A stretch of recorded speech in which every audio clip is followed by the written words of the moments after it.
Le sort des présidents iraniens n'est pas des plus heureux. Ils arrivent au pouvoir en promettant des changements pour améliorer la vie de leurs concitoyens. Presque tous quittent le pouvoir brisé. L'Iran est un système hybride divisé entre des dirigeants élus et non élus. Or, ces derniers ont presque toujours le dessus. Le président iranien se heurte constamment à des forces qu'il ne peut pas contrôler, notamment le corps des gardiens de la révolution, autant pour mener une politique économique que pour penser la diplomatie iranienne face, par exemple, à Israël.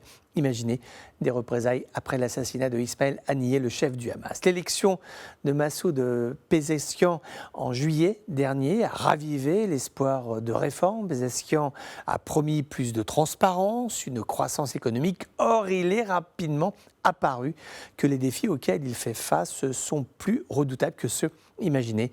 Les gardiens sont des acteurs absolument dominants. Leur implication dans l'économie s'est intensifiée après la signature du plan d'action global de 2015. Aujourd'hui, ils contrôlent une grande partie de l'économie, du commerce licite et illicite, depuis le secteur des télécommunications jusqu'au secteur des banques. Un réseau complexe de sociétés écrans a été mis en place pour contourner les sanctions économiques internationales et générer d'importants bénéfices. Ces hauts commandants siègent au Conseil suprême de la sécurité nationale, influencent la politique étrangère, politique de défense aussi. Ils supervisent les tribunaux révolutionnaires et plusieurs institutions de sécurité, renforçant ainsi leur emprise sur l'appareil d'État. L'influence s'étend également au sein du bureau du guide suprême, Ali Khamenei. Dans ce domaine, les appels à une attaque contre Israël, bien que soutenus par certains des éléments les plus radicaux, sont tempérés par la réalité du risque politique et géostratégique. Une frappe contre Israël entraînerait une réponse massive qui pourrait déstabiliser encore plus l'Iran.